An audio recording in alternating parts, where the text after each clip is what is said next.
নমস্কার বন্ধুরা, আপনাদের সকলকে স্বাগত রিনার রান্নাঘরের আরেকটি নতুন রান্নার ব্লগ। আজকের আমাদের রান্না হলো মাছের মাথা দিয়ে মুগের ডাল। এটা করার জন্য প্রথমেই আমরা 1 কাপ মতো মুগের ডালকে কড়াইয়ে ভেজে নিচ্ছি। একটু হালকা গন্ধ আসবে, এই অবস্থাতেই আমাদের মুগের ডালগুলিকে হালকা একটু সামান্য লাল লাল করে ভেজে নিলেই চলবে। মোটামুটি ভাজা হয়ে গিয়েছে। এরপরে আমরা এর মধ্যে দিয়ে নিচ্ছি কিছুটা জল। তার মধ্যে একটু হলুদ দিয়ে নিলাম, দিয়ে নিচ্ছি নুন, আর এটা সেদ্ধ করতে বসিয়ে দিচ্ছি এবং ঢাকা দিয়ে দিলাম সেদ্ধ করতে। মাছের মাথা আমাদের বাড়িতে অনেক সময় পড়েই থাকে, কি করবো বোঝা যায় না। তো এইভাবে ডাল করলে দেখবেন মাছের মাথাটিও উদ্ধার হয়ে যাচ্ছে, আর তার সাথে ওই এক পদেই ভাত খাওয়াও হয়ে যাচ্ছে। ডালটা দেখুন হয়ে গিয়েছে সেদ্ধ, দেখিয়ে দিচ্ছি। ডাল পুরোপুরি সেদ্ধ হয়ে গেছে। এবারে ডালটাকে আমি অন্য পাত্রে সরিয়ে রাখছি। এরপরে আবার কড়াই খানিক তেল দিয়ে একটু শুকনো লঙ্কা আর জিরে ফোড়ন দিয়ে নিচ্ছি।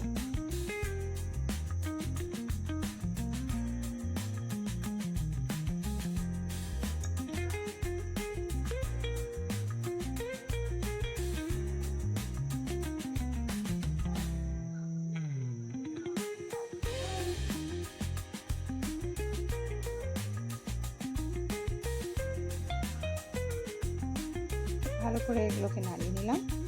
এরপরে আমরা এর মধ্যে দিয়ে নেব মাছের মাথাগুলো। মাছের মাথাটা আগের দিনই মাছগুলো আনা হয়েছিল, তখনই মাছটা ভেজে রেখেছিলাম। সেই মাছের মাথাগুলোকে হালকা তেলে আরও একটু নেড়ে নিচ্ছি, আর খুন্তি দিয়ে একটু ভেঙে ভেঙে নিচ্ছি যাতে একটু টুকরো টুকরো হয়ে যায়। সেগুলো মাছের মাথাগুলো টুকরো টুকরো হয়ে গেলে ডালের সাথে সবাই একটু আধটু করে এগুলো পাবে, ডালের সাথে বেশ মিশে যাবে। এর মধ্যেও একটুখানি হলুদ আর সামান্য একটু নুন দিয়ে নিচ্ছি, আর দিয়ে নিচ্ছি জিরে গুঁড়ো এবং ধনে গুঁড়ো। নুনটা একটু পরিমাণ মতো দেখে নিতে হবে, কারণ ডাল সেদ্ধ করাতে আমি নুন দিয়েছি, অতএব নুনের পরিমাণটা একটু ঠিক করে দেখে নিতে হবে। ভালো করে খুন্তি করে এগুলোকে ভেঙে ভেঙে নিচ্ছি।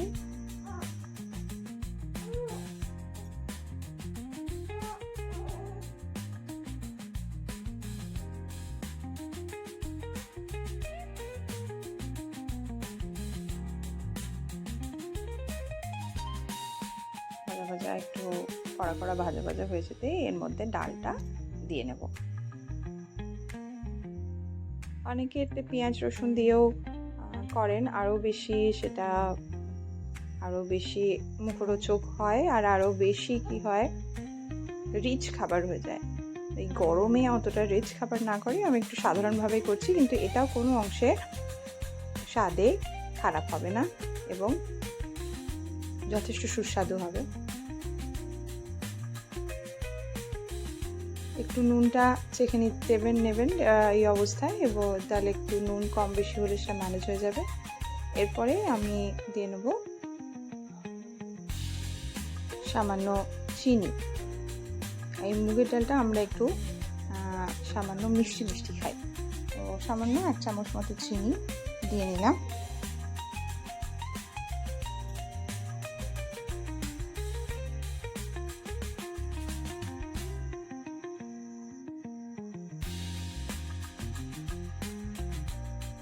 মোটামুটি তৈরি হয়ে গিয়েছে। এরপরে আমরা শুধুমাত্র হালকা একটু গরম মশলা আর ঘি দিয়ে শেষে এটাকে নামিয়ে নেব।